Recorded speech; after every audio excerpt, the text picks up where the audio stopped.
Al McFarland. Welcome to the conversation with Al McFarland. I'm glad to be here and glad to have you along as well. Well, today is Thursday, February 19th, 2026. And what I have in mind today is just a conversation with friends of mine, people I know that I'm acquainted with, who all of us are concerned about, the acknowledging the passing of the Reverend Jesse Jackson. He died Tuesday, and we're having a conversation about what his life and work meant for our community, not only around the world, but here in Twin Cities as well. We want to invite you to be a part of the conversation. And if you want to do that, we'll post on the screen a QR code. Click on that. We'll invite you into the conversation. We invite you also to share this conversation with your networks, your friends. We are streaming live to Facebook and to LinkedIn, and of course to the YouTube channel of the Black Press of America and Insight News. We want you to share this conversation with people. Let them know we're having the conversation, and we'd love to have your voice in the conversation as well. Let me begin by connecting with one of my old friends and partners and collaborators here in Minneapolis, and that's attorney Clinton Collins Jr. Brother Clinton, good to see you, my friend. How are you? Hey, I'm kicking, but not high. Okay, well, at least kicking, right? That's good. Trying to do good and avoid evil. Well, let's jump right in. When you got the news about the passing of Jesse Jackson, what kinds of thoughts came to your mind? My mind just reflected on the times I met him and talked to him, but more than that, the environment of change in the country and the drama that involved all of us in pursuing, as you said, justice and freedom and what should be the American way, I'd say the human way. What came to your mind as you reflect on a personage like Jesse Jackson and his transition? Well, a number of things. I thought about my parents who were civil rights activists in the 1960s in Mississippi. And my dad ran for public office. They're the first Black person to do that in Mississippi since Reconstruction. And then I thought it was people like Jesse who were able to take what people like my parents started and take it several levels beyond that. And without Jesse, there wouldn't have been a Barack. Mm-hmm, mm-hmm. And so describe the environment that you grew up in and what you understood life to be for your parents and how all of this evolved into forward movement that Jesse epitomized and also activated. Well, when I was about 4 or 5 years old, the Klan burned a cross in our yard. I remember that. And because no Black man had run for public office in, it's, 70, 80 years in Mississippi since Reconstruction. What town were you in? Town was called Laurel, Mississippi, small town, about maybe 90 miles from Jackson to the southeast. And so my parents always said, hey, you do what you can, where you can, and you don't accept second-class treatment. And Jesse epitomized that. I had a chance to meet him once on a case that actually you had referred to me. And I was just impressed with the breadth of his knowledge. I mean, he was there from the beginning or nearly the beginning. And he was a link to that era to people like Martin Luther King. And it's like if Martin Luther King was Moses, Jesse was Joshua. And I remember that campaign in 1988 very seriously. I mean, he was a credible candidate, very credible. And I remember when he met with Mike Dukakis up in Boston, who was the eventual nominee. And Jesse, Jesse carried clout. When he spoke at the Democratic Convention in '88, he was in prime time. And I thought to myself, I was a young man, just started to practice law. I I thought, I think maybe there's a chance I'll see a black president in my lifetime, which I did.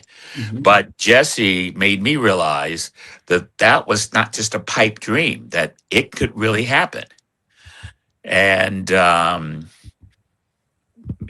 yeah, I mean, it was a sad day for me when I found out. I mean, he was getting up there in years, and he had some illness, Mhm. but he touched a lot of people. He certainly touched me, and he was a hell of a speaker. He could bring it on. And I think I remember back in the early '70s when he would have stadiums full of young people say, have him repeat after him, "I am somebody. That's right. I am somebody." And at that time, when I first heard that, I was 12, 13. And my parents had already taught me that. But then to hear someone like that say it on national TV, I thought, yeah, right on. That's right. I am somebody. And Jesse epitomized that. Let me bring in one of the people here that was very close to Reverend Jackson, and that is Spike Moss. Spike Moss is a friend of yours and of mine. Spike, good afternoon, brother. Good to see Good you. afternoon. Good Yeah, afternoon. Hey, you're Spike, how you doing? Just fine. How you doing? Hey, as I told earlier, said I'm kicking but not high. I'm just trying to, I told him I'm trying to do good and avoid evil. if you got some lights, Spike, you need light on your face. I don't know if you can get a light or a spotlight, but we're good. But talk about your relationship with Reverend Jackson, because you probably more than anybody else in Minnesota had a close tie with him. And what did it mean to get the information? You knew that he was going through health challenges, and talk about that if you would. That's perfect for the light. Perfect. All right. Well, for me, I started dealing with him when I was 18 years old. And we created a relationship where if I needed him, I could call. If he needed me, he could call. And we were meeting all over the country like that. But in terms of the illness, it was your organization that invited me to speak in New York to all the black Hmm. newspapers and magazine convention. Hmm. And you had Al Sharpton do the breakfast, Jesse did the lunch, and I did the dinner. But early that morning, Jesse called me and he said, "Come on downstairs, Spike, let's get some breakfast." So I went down there, and in the booth where he was sitting, Al, he lined up 17 different pills in one row with one glass of water. I knew it was bad, but he didn't bring up what's the problem, so I didn't ask what's the problem. The next time we got together, it was so bad at that point, I'm not even going to bring it up, but it was really bad. He still wouldn't say what was going on, and he still kept moving. So the last time I was with him, we were here for George Floyd, and he had four people drive him up here, and I took him everywhere he wanted to go. He wanted to go to 38th Street. He wanted to go to the funeral. He wanted to go at the family gathering. I took him to all of that in 2 days. And that was the time when I learned it was really, really, really, really bad, but he still wouldn't say anything. But for me, I learned so much marching alongside of him, so much calling him for marches. That loyalty that he gave me, I gave right back to him.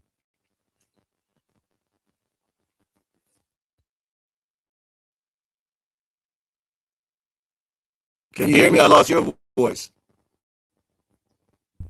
I had muted myself. What did Oh, you Jesse muted Jackson? yourself.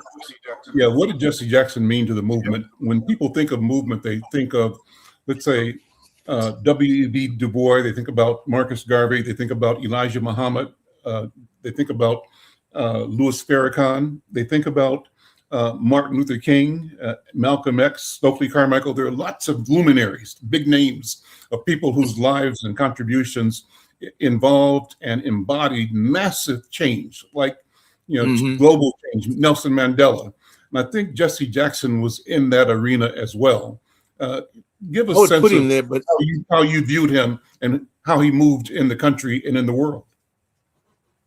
well, one of the things that I agreed with Minister Farrakhan about, I used to have lunch and dinner with him at his house, and he said Jesse was one of the most brilliant black men he'd ever met. Hmm. And I was paying attention to that. I never seen nobody so intelligent and mind move so fast on all issues with total clarity. But on the other side, he was braver than most people.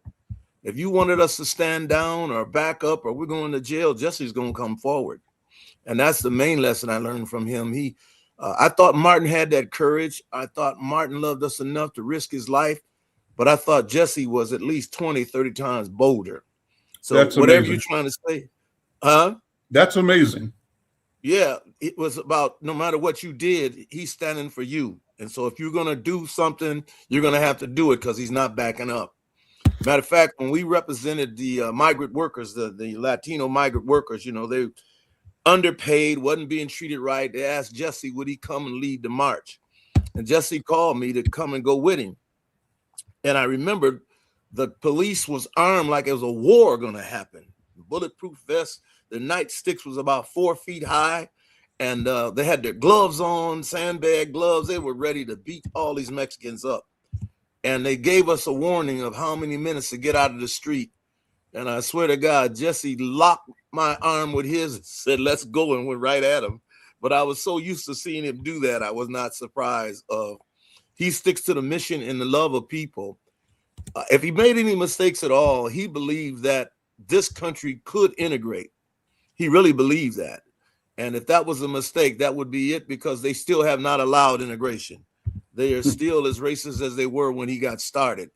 There were so many states that had the Southern mentality that I wasn't surprised in Texas. I wasn't surprised in Alabama. I wasn't surprised in Memphis or Detroit or New York or Washington or even Pennsylvania of what I saw, Ohio, what I saw. And because it was greater than the South. We grew up thinking it's only in the South, but the Jim Crow in the North was just as bad as the South. And he had the courage, no matter where he was at, he is going forward. No matter how you talk, how you threaten, he was going forward on your behalf. And I watched people always trying to pick out things about him they didn't like rather than support like they should their own movement. Can you imagine what people like him or I would have accomplished if our people would have got on board rather than constantly looking for something wrong and something to criticize rather than just stand up? Today, we would be a free people by now. Mm-hmm. And we're still, the most we got is the civil rights movement. We did not get the human rights. We did not get the freedom that comes under the Bill of Rights and the Constitution. So this battle's not over, and you no longer have Jesse to be one of the towers to lead this struggle.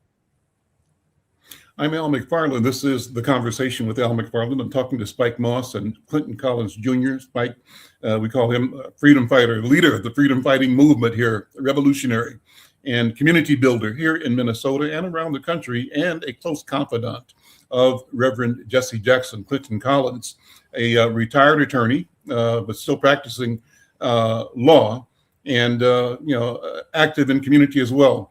Clinton, before you came on, Spike, was talking about growing up in Mississippi and how his parents, his family experienced a cross burning in their front yard because they dared to be active in the political process. And so this issue, while we think about the South, you said that the challenges we face are really in every aspect of the country, the North and the South. And Jesse kind of brought attention to that. Talk more about that. Clinton, jump in where you want to as well.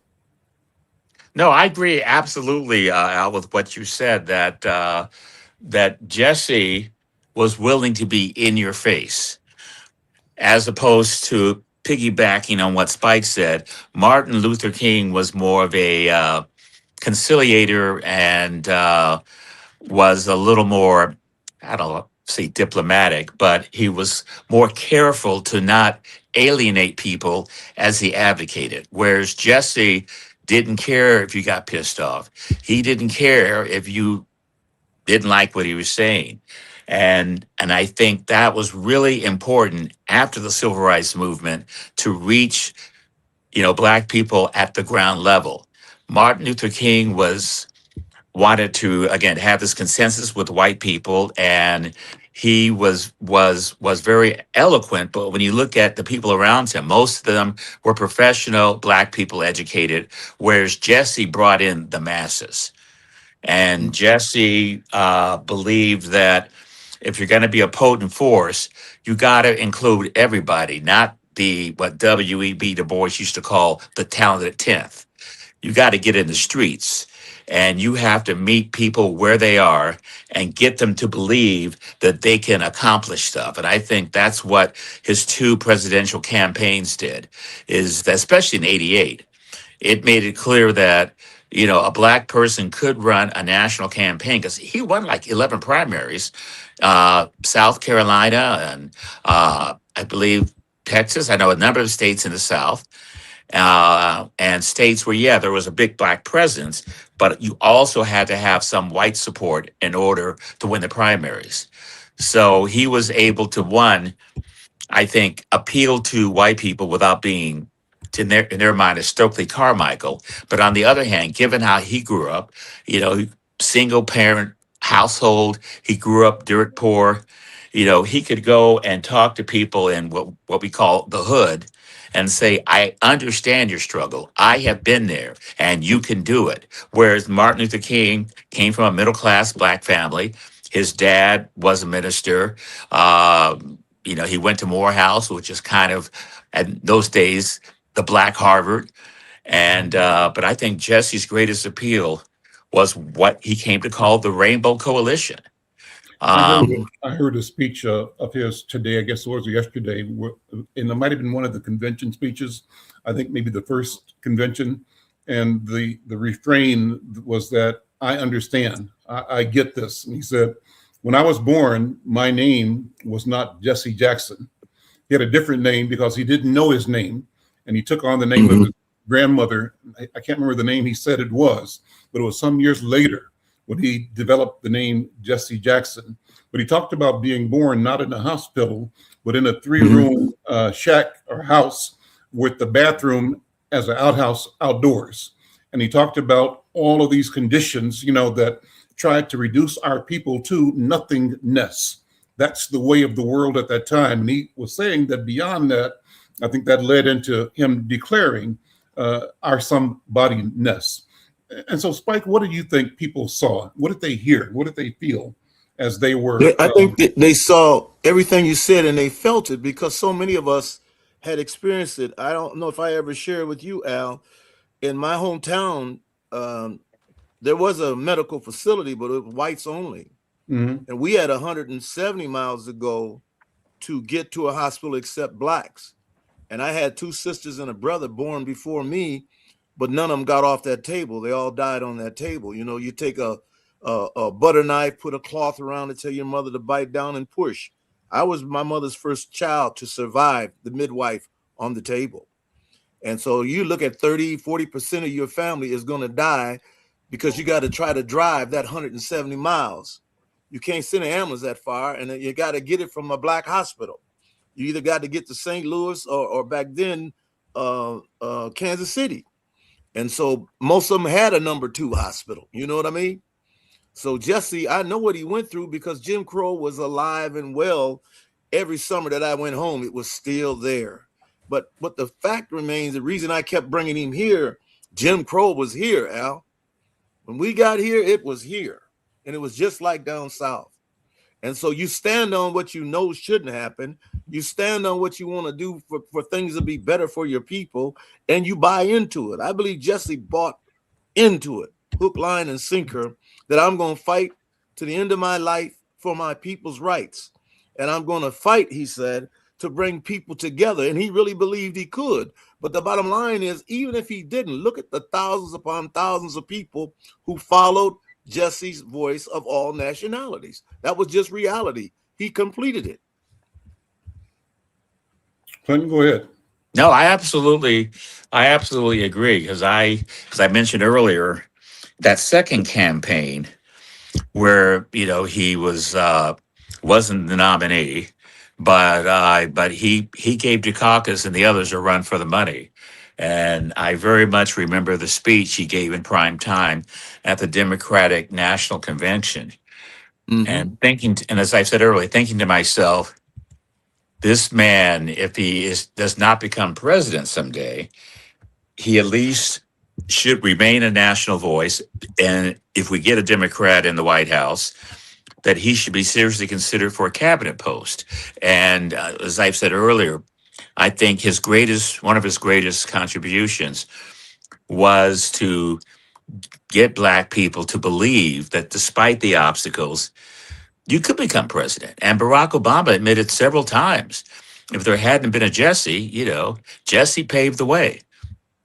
And I know for a lot of younger Black people that time in the 80s, early 90s, to see a Black person who was prominent enough to be featured routinely in national political discussions and whose voice mattered, especially if you were like me or who was born in the South and was led to believe by the people I knew, my relatives and family, that we would never see a Black president.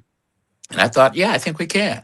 I think we can. Because he demonstrated to white people, because he was able to get that prime time attention, that there are intelligent, smart Black people out there who are capable of running the country, that have ideas and thoughts and the conviction to do what it takes. And as Spike mentioned, was fearless. He put it out there, and I'm sure he had many threats on his life, but he had that conviction that what he was doing was the right thing to do, and that by doing it, he could encourage other people to stand with him. So,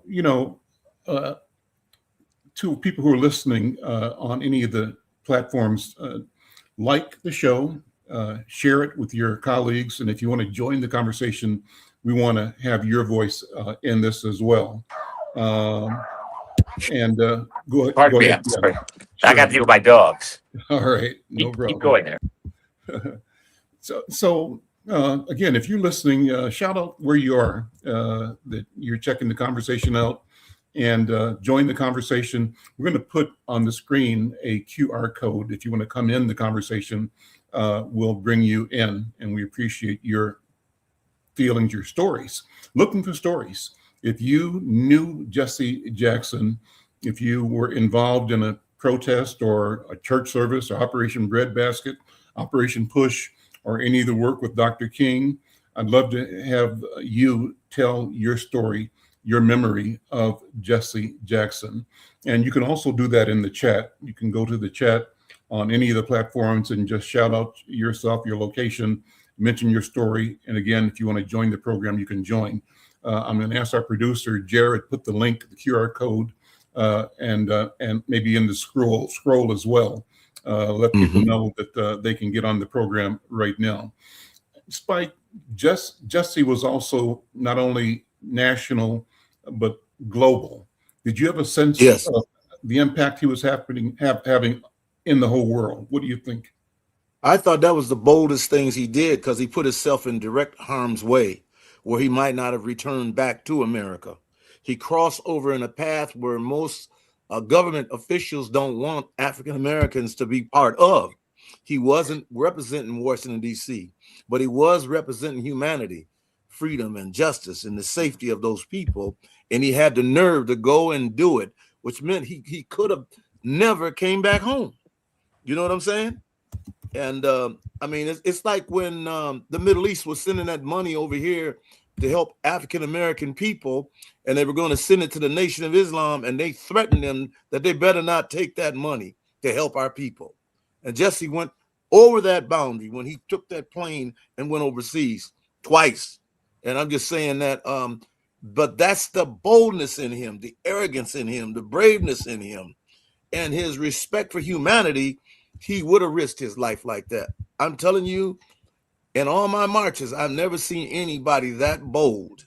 No matter what you got, what kind of gun you got, what your threat is, he like locks you out and comes up on you, right up on you. He mans up all the time. And I had to learn that from him. Yeah, one thing that he reminded me of was when he went abroad and did successfully negotiated for people, hostages. He did that a number of times. And he was able to reach people, cultures that the president of the United States could do. That, for example, I'm trying to remember where one of the hostage situations were. One was Iraq. One was Iraq, I think. Yeah, yeah. We had, a high level delegation over there, and they couldn't get through, and Jesse was able to do it. He was able to take that force of personality, that sincerity, that conviction that everyone had value, and it was so strong that foreign governments trusted him. They believed he was sincere. They didn't see him as a politician. They saw him as a man of the people. And they had good reason to not trust politicians. But Jesse made it clear that his concern, as Spike said a number of times, was for humanity. And there are certain things that we're all entitled to, no matter what color we are or what religion we are. And the fact that he went over to these places and was able to convey that, hey, maybe you don't like the American government. Sometimes I don't either. But you can trust me because I believe in American values, even if we don't always project them. And I think that was a big part of his negotiating the successful release of a number of hostages. I pulled up a note here. This was in 1990. My notes say that Reverend Jesse Jackson undertook a high-stakes independent diplomatic mission to Baghdad to negotiate the release of Western hostages following Iraq's invasion of Kuwait. And his efforts were a direct response to Saddam Hussein's use of foreign nationals as human shields to deter military action from the US-led coalition. So that's the story. And I remember, Spike, I mentioned this to you earlier. I got a call in the middle of the night from one of our neighbors here in North Minneapolis, Jeffrey. I'm trying to think Jeffrey's last name. It'll come to me in a minute. But he was on Reverend Jackson's staff, and he called up and said, "Al, I'm in Baghdad." I said, "What? Is this a joke?" "No, I'm with Reverend Jackson, and he's here on a mission to free some of the hostages being held by the Iraqi government." And it was just amazing. And what he said to me is, I called because I need to tell somebody in case things go the other way and we don't get out of here. But that typifies that fearlessness you're talking about, Spike, and that fearlessness was global in reach and magnitude and respected, and it was successful. Let me pull up something here real quick. Here's I don't know if I can, let's see, on my screen here, let me stop it, but let me hold on. Jared, I was able to pick up from Gemini a link to a YouTube video of Jesse Jackson, and the title of it is "When Jesse Jackson Took on Saddam." So Jared, if you can find that on YouTube, we can play a piece of that. And then there was also another one. Let me finish what it says. So it says, the mission and release, the negotiation, Jackson met directly with Saddam Hussein and other Iraqi officials. He framed his mission as a humanitarian effort, often describing himself as a citizen of the world or a journalist to navigate US restrictions on diplomatic contact with Iraq. And the result, it says, is that Jackson successfully secured the release of hundreds of hostages, including American and other Westerners with serious medical conditions. So go ahead and play the video. The hostage flight had waited for Reverend Jesse Jackson to arrive in Baghdad from Kuwait with 30 sick or elderly US citizens. Whenever hostages are released, it's always an expression of some hope. If war were to break out in the Persian Gulf, it would be a devastating blow to the nervous system, the backbone of Western industrialized nations. Too many young and innocent would die, blood would flow, oil wells would burn.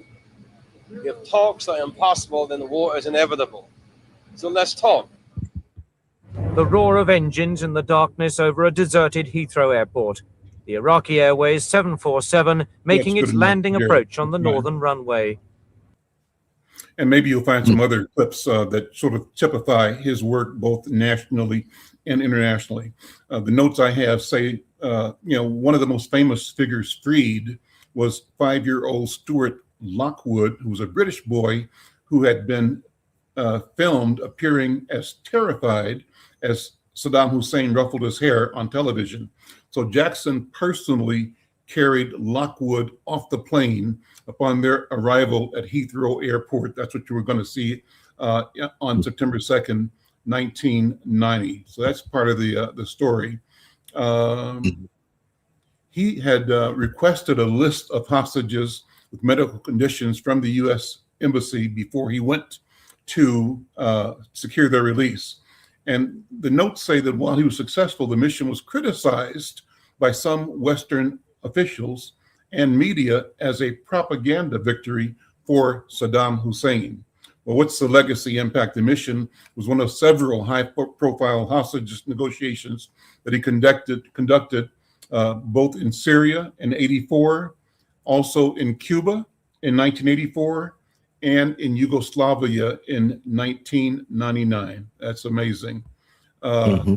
Just so our people know, Reverend Jesse Jackson passed away this week on February 17th at the age of 84. And his role as an informal international negotiator remains a significant part of his legacy in the U.S. civil rights movement. Another colleague, one more, he negotiated the release of Navy Lieutenant Robert Goodman from Syria in 1984 as well. And I think it was the Syria mission where I got the call from Jeff, not Baghdad, but it was actually in Syria when he was working to release Goodman. But that makes it close. Bill English has joined us too. Bill English, good afternoon and welcome. Let me get your camera set up here. Can you bring your camera down some so that you're in? There we go. Perfect. Bill, how you doing, man? Well, I'm hanging in there. Yeah. I've been listening to my good friend Harry Spike Moss, and I haven't seen the other guest in a long time. Yeah, I haven't seen him in years. And they got it right. Spike and I were laughing yesterday about he needed to get to the airport. He was here, and I was driving him, and he said, "Miss English, you need to no." Well, like I told you, he knows my friend Henry Hardy, whom you know, and I'm going to give Henry the number. He's been trying to call it. Henry's in Chicago. He was the voice for Push and Breadbasket and Rainbow Coalition, the television and the radio voice. So he was at Jesse's house last week. As a matter of fact, he was there yesterday with the family. So he was waiting in Chicago to get on, and I couldn't get on for some reason. And then I realized I had to get in through YouTube. Then I was able to get in. But yeah, so that's one story. And Spike said, "Well, you know, we call them fast mail." Or something to that effect. He gave me some nickname, and Spike is typical to do.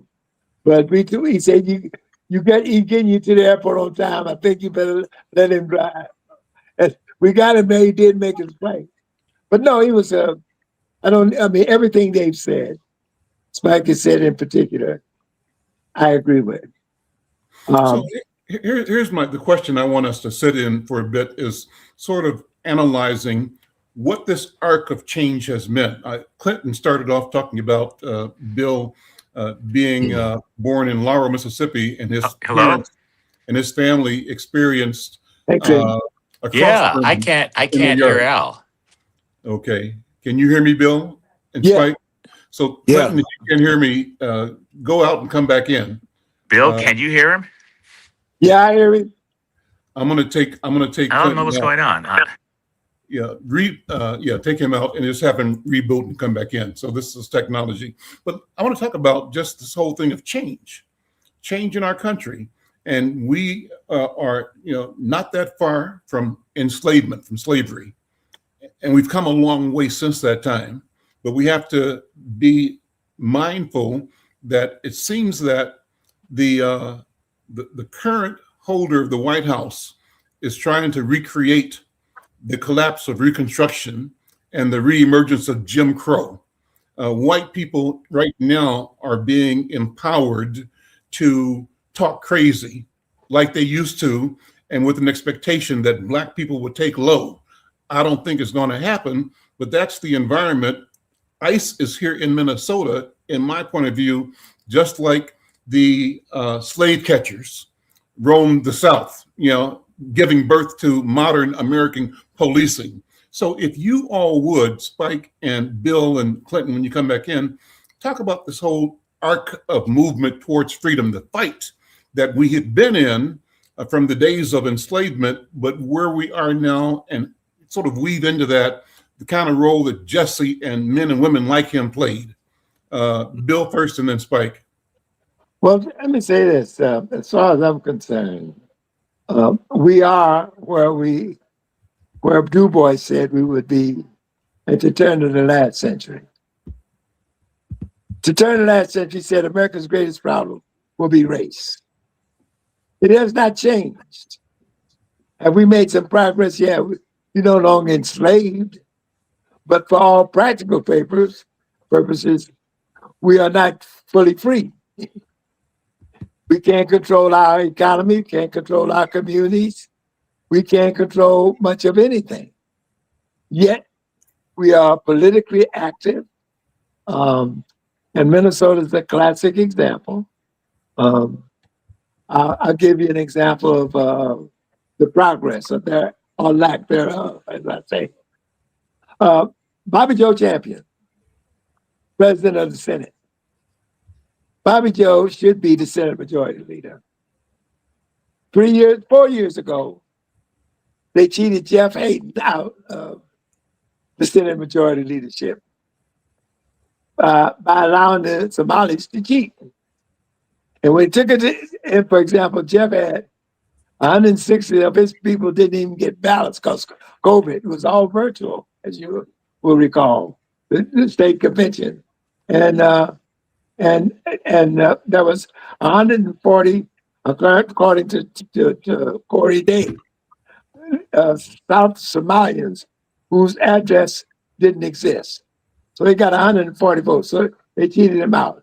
Now Bobby Joe, the lady gets sick. Bobby Joe steps in as president. He gives the governor, he keeps the caucus together, gives the governor everything he wants, including $1 billion for affordable housing. And guess what? They turned around and they elected another white woman as Senate Majority Leader over Bobby. So I'm simply saying, relating to the kind of things that Jesse was fighting for. And I remember, Mike, you might, I don't know if you might have been too young when you went to the first Black political convention in Gary, Indiana. Richard Hatcher was mayor.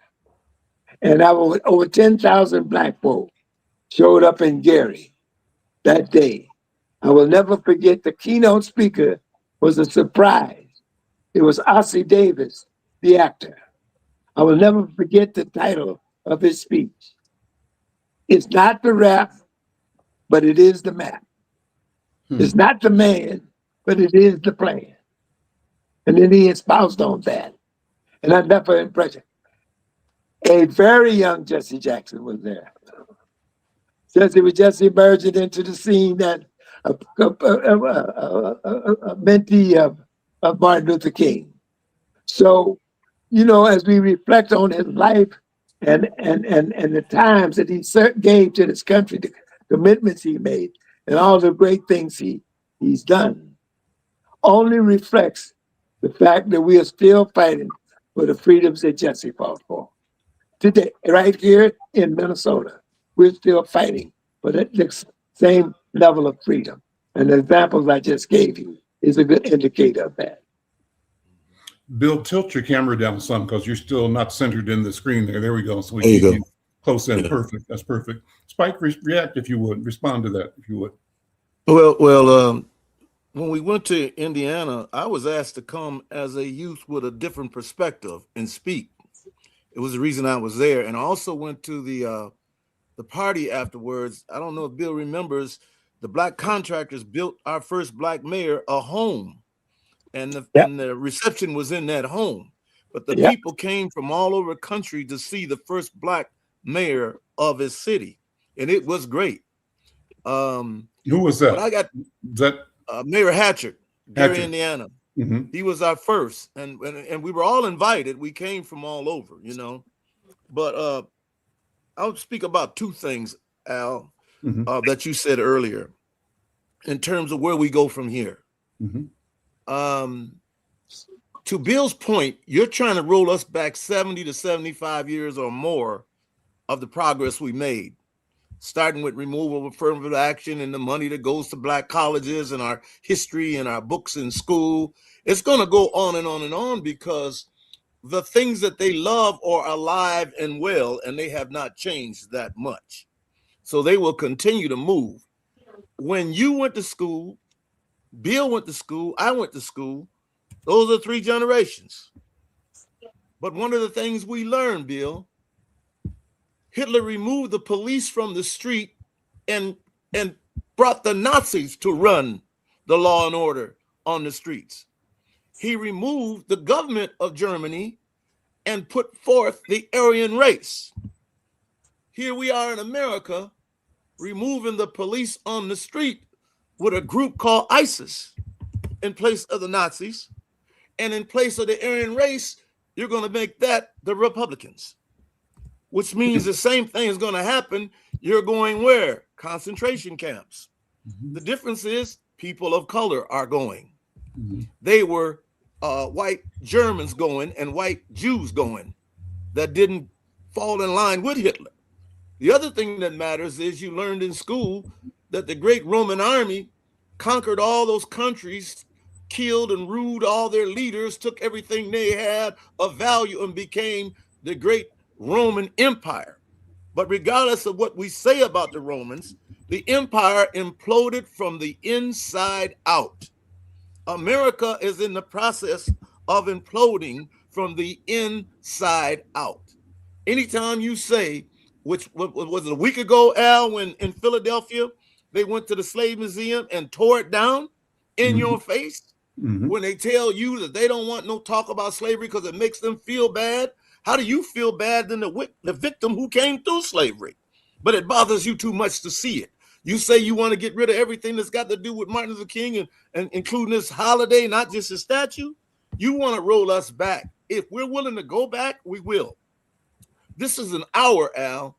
If we ever needed to come together as a people with our differences, any foolishness, you better be ready now, because none of us on this podcast will know what this man is going to do next, because you got to remember, he's allowed to do it in the land of the free and the home of the brave. He's allowed to do it.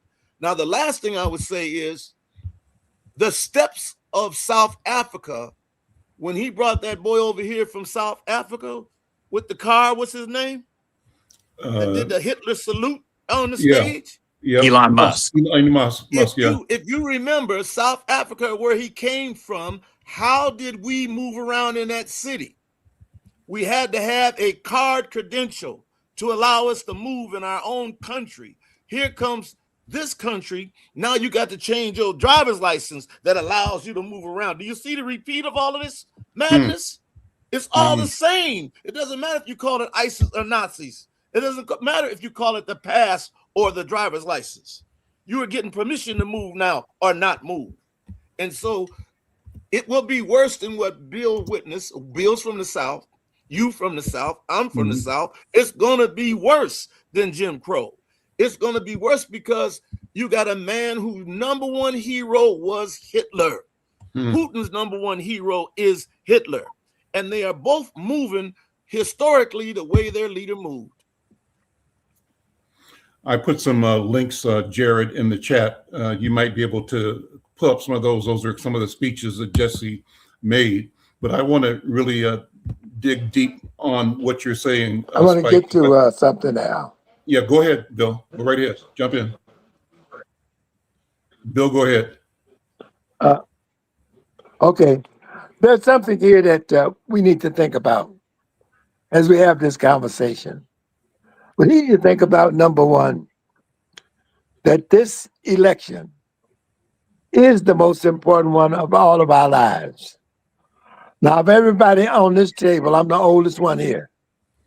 I'll be 92 on May 18th, God willing, and the creek don't rise. That's an old statement that we all know what it means. But what I have seen, and I went to, Spike, as you know, I went to Cicero. When we marched in Cicero, Jesse was there. We didn't march in Cicero in those days. Daly lived in Cicero. So over and over again, I've seen the evidence of our willingness to protest.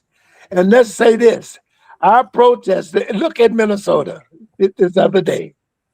The protest was about 2 white people got killed.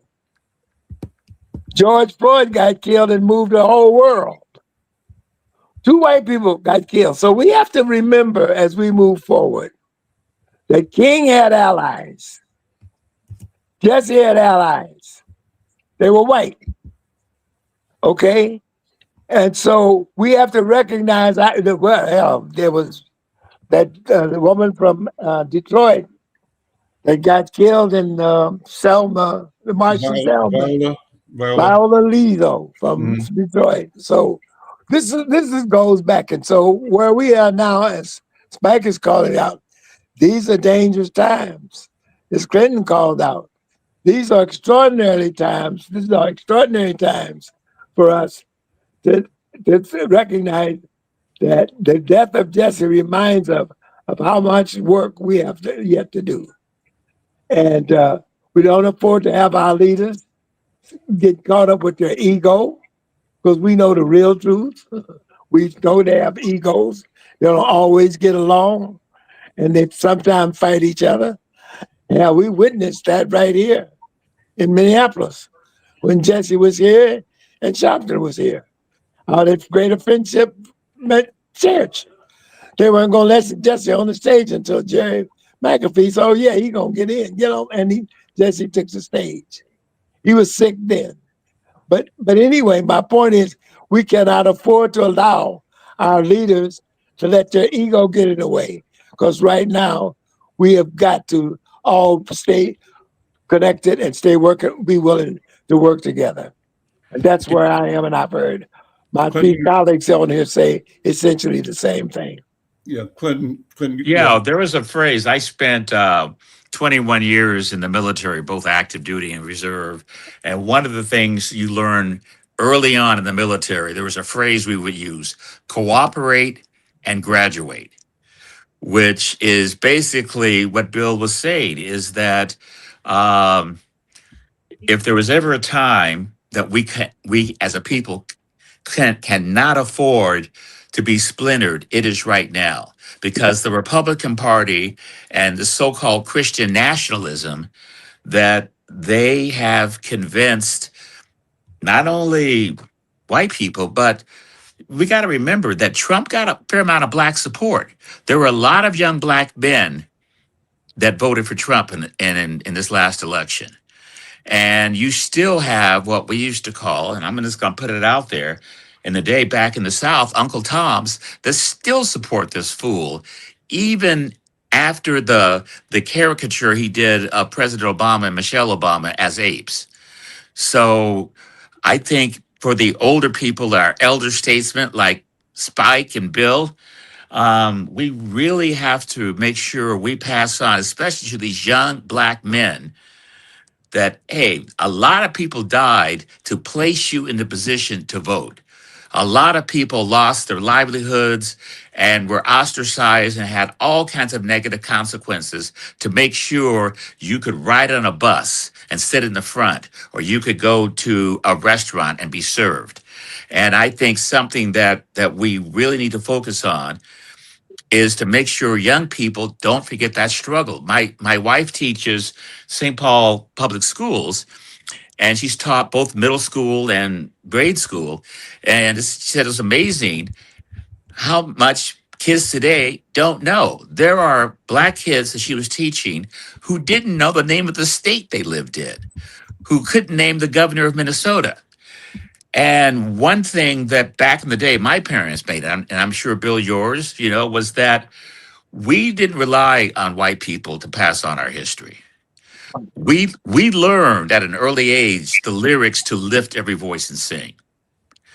And we got to get that back. We got to get that back because the fact that Trump was able to get 25% of young black men to vote for him, that means that we, the older people, have failed to make sure that our history and our legacy gets passed on, because the Christian nationalists and the Republican Party in general is banking on that generational ignorance so that they can spout all this crazy mess, and the younger people don't have a perspective to say, no, that's not right. That's not how it went down. Let's check this clip out. A couple of clips. One, we'll play this for a second and come back. Jared, go ahead and play it.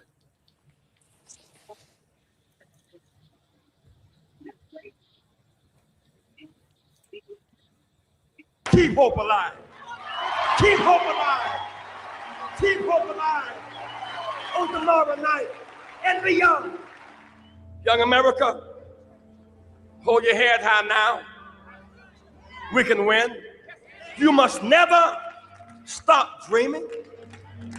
Face reality, yes, but don't stop with the way things are. Dream of things as they ought to be. Dream. Face pain, but love, hope, faith, and dreams will help you rise above the pain. Use hope and imagination as weapons of survival and progress, but you keep on dreaming, young America. Dream of peace.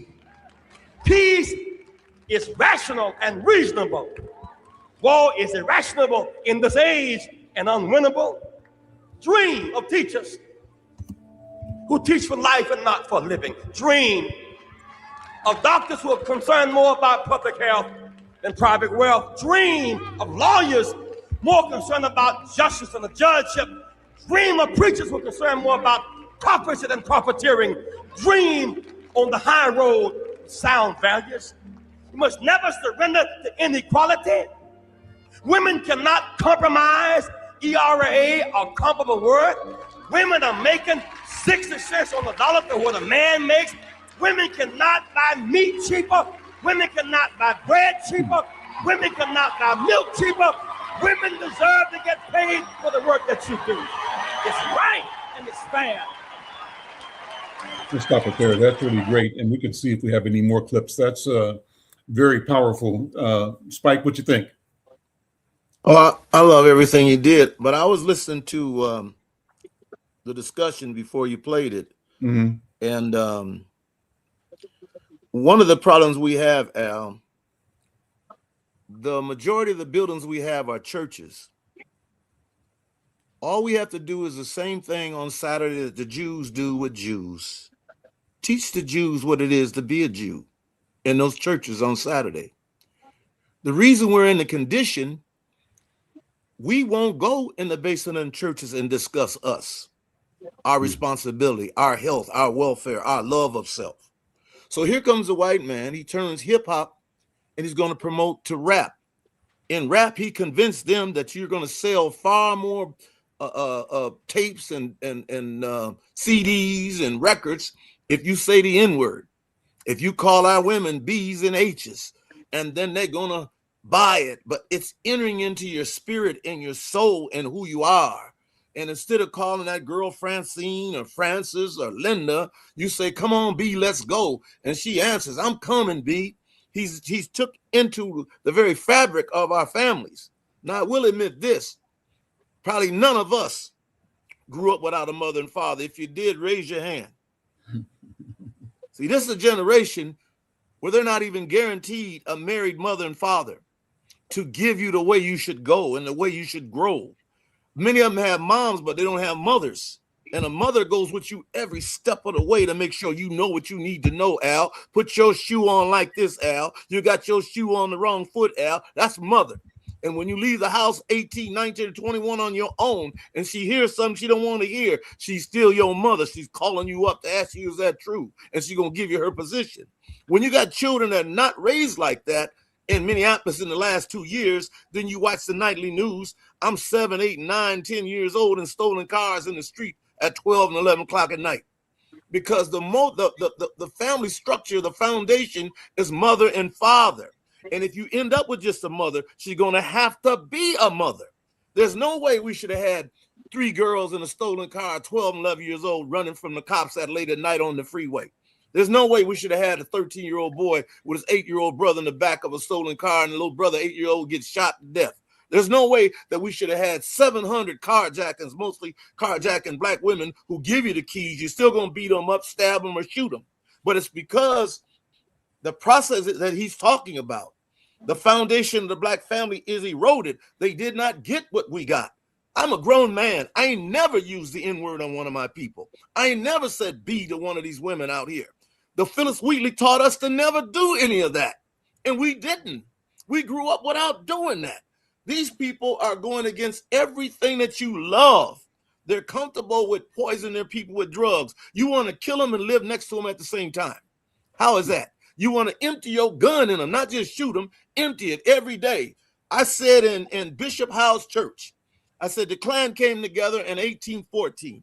Black boys have now killed more black boys than the Klan from 1814 to right now. I said the Vietnam War was 5 years long. We were 7% of the front line. We killed more black boys in the Vietnam War. So when you understand that, our responsibility has been dropped. I just told Bill the other day, I said to him, and he'll admit it, I said, Bill, there ain't never been a message you gave me that I kept. I gave it to them young brothers. You understand what I'm saying to you, Al? I admitted it to him. You gave it, but it needed to hit other people. I took it and ran with it. They never set me down and said something to me, and I didn't listen and hold it and pass it to the babies. And I know if we go back in the basement of the churches, we can rescue our people the way we did in that back room in the way. We can rescue our people again, but we got to want to do it. We got to stop ridiculing and criticizing and ignoring them. We got to set them down again the way we were set down. Bill left a professional job to walk in that building and tell us what he had on his mind, what he had on his heart. He didn't know then the value of that to kids that didn't know. But whenever he was speaking, we made them all stand still. Whenever he showed up, we made them all stand still because we knew they didn't know. And if you don't know, you're going to be calling each other the N-word. You're going to be doing all this crazy stuff. I don't blame them because we don't have the facility to take them to or the willingness to take them there. And they're absent in the mind of what it is to be an African born in America. They'll say stuff to you like this, Al. I ain't no African. I was born over here. I'm American. They can't even connect with their nationality. So it's our responsibility, like the show like this, we one day got to have that discussion on our responsibility to rebuild and regrow our people in the direction we should go. We've never had a generation in our history before and during slavery that moved without Jesus or God. We never had a generation that went through slavery and didn't talk about, oh, Lord, come and get us. Oh, Jesus, help us. We never did that in Jim Crow. We spoke up. We called on God. We never marched without praying in the back room of the way. We never marched without praying in Alabama, Mississippi, Louisiana, Memphis. We never did it. We never did it in Chicago. So you leave your religious foundation, your family structure foundation, and it's like a beautiful lawn, Al.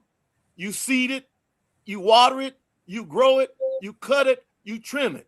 If you don't touch it, it becomes wild weed. Bill, what you think? Bill English? I think you might be frozen. Clinton, jump in. Yeah. Yeah, well, yeah, a little story that feeds into what Spike is saying was that when I remarried and I was looking for a house to live, place to live, people said, don't go to North Minneapolis. And I was in a position financially where I could have lived in other parts of town. But I firmly believe, and I still believe, that one thing that segregation did do for us, you had a variety of Black people, different education levels, different income levels, all living in the same community. And what do the lawyers I know in town, the Black lawyers, very few live in North Minneapolis. They go to Edina, they go to Eden Prairie. And I understand why they do. I mean, there were times I thought about leaving North Minneapolis. But on the other hand, I realized, which is why I got involved in the Urban League and became board chair, that if you're going to talk the talk, you got to walk the walk, and you have to be where the people are who need your expertise and help. And I have preached that for years, that I get very frustrated with Black professionals, well-to-do Black people who say all the right words, but they don't live in North Minneapolis, and they aren't actively involved in a Black church or Black communities. Talk is cheap. If you really want things to get done, you got to be willing to get down in the trenches, which is what Jesse taught us. And in my own small way, I've tried to do. I've been in North Minneapolis for 25 years. And yeah, I get frustrated. My wife had her car stolen in front of the house. I had drug dealing in front of my house. But as my dad told me years ago, he said, you don't run from it, you confront it. Because if you don't confront it, it's not going to go away. Let me ask Spike and Bill to close us out by taking off from there, Clinton, and talk about Jesse's focus on economic empowerment. One thing he did was bring the corporate world to the table and bring our people to the corporate table and demanded, Spike, a fair share.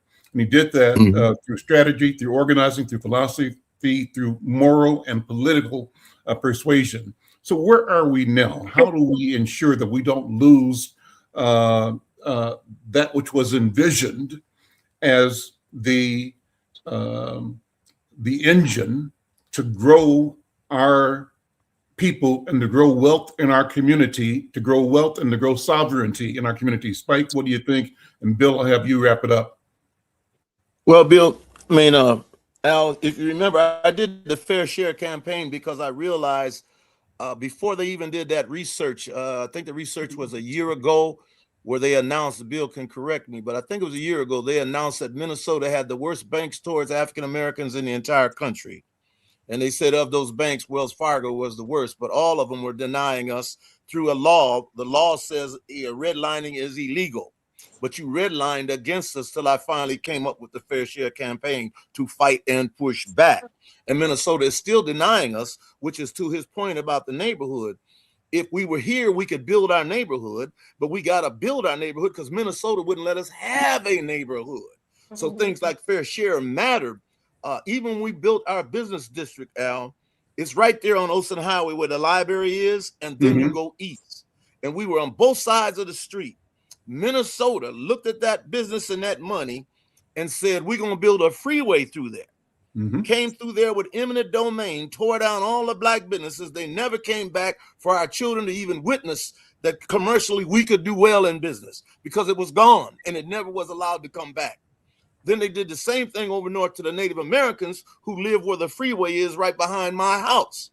They came with eminent domains, tore down all their homes. They moved over there to Chicago and Franklin Avenue, and the Latinos moved over to West St. Paul. So they keep taking, but at least we knew what to build. We could build it again, and we need to build it again. So to his point about living here, those of us that live here, we got to champion them in a direction to build. And the point that he made about drugs, you can't tell me we can't do business, but we can always do drug business. You can't tell me we can't do business, but we can always do the after-hour joint and the bootlegger. No, we need to do legitimate businesses that he's talking about in our community and not allow. Bill knows when they were really out of order in North Minneapolis and breaking in these homes, I made the Black Patrol. I'd get your stuff back the same day, but you would pay the price for breaking in that Black house. We got to take control of ourselves and move on our people. I did the Black Patrol and the Soul Patrol. And I'm saying you got to do what you got to do. When we did the first Black Patrol, Bill would remember this. Martin Luther King died. White folks would come to Penn Avenue, turn on Plymouth, and shoot at everybody Black. For 91 days, the Black Patrol, South Side and North Side, and Native Americans fought back for 91 days in Minnesota. The world didn't know it because 4/5, 9/11 never showed it. And I'm saying that's how you get things done. You organize yourself and you move. And you got to organize yourself, like he said about the businesses, to change the culture, the attitude, that kids can see the positive things they can do. Once we stop leading them and this medium and everything else is leading them, you got what you deserve. Minnesota and America has more prisons than all the prisons of the world put together, and we're 80% of who's in them. That's right. Let me Bill, back up a little bit from the camera. There we go. That's better. Perfect. Yeah. Go ahead, Bill. no, I want to make a couple points here. I want to first of all, Clinton. Bill, Do you freeze again? yeah, Bill froze. He'll probably come back in a couple of seconds here. You know, and what he does, Bill's doing a lot of great stuff to promote businesses in our community right now, and I think that's an important initiative to focus on business. And Spike Clinton, I want to also, while Bill's coming back in, talk about this whole global vision for what it means to be an African in America, a Black person. I personally have been fascinated by stories about change happening in places like Burkina Faso, Mali, Niger, who created a cooperative experience called the Sahel. I think it's a coalition of the Sahel states. Mhm. And what they've done, They're wrapping it up. yeah, what they've done is changed the relationship between African wealth, African minerals, African genius, and the extractive, exploitative nature of Europeans. And how do we change that for us? That's kind of what I'm thinking about. But I think Bill is back. Bill, we lost you for a second. We're going to close out in about a minute, but your final comments, Bill. Okay, my final comments are this. Look, we have, this is the most important election of our lives. Mhm. Make no mistake about it. This still is a union that's far from perfect. Far from perfect. But if we don't take control of it, this current fascist in the White House will revert us back to days of which we are less than Reconstruction. We will be less than that. But the good news is there is a God. The good news is we know how to fight now. We know how to struggle. So we know what freedom will cost, and some of us are not afraid to give it. And we don't get rid of our allies. And that's all I'm going to say. We need our allies to work with us, but we don't need a damn person to lead us. There we go. know how to lead. Mhm. Let's leave it there. Gentlemen, Bill English, thank you so much. Spike Moss, Clinton Collins, thank you so much. Reflecting on the life and the legacy of freedom fighter, Reverend Jesse L. Jackson. I'm Al McFarland. We'll see you next time. Bye-bye. See you guys. Take care, brother.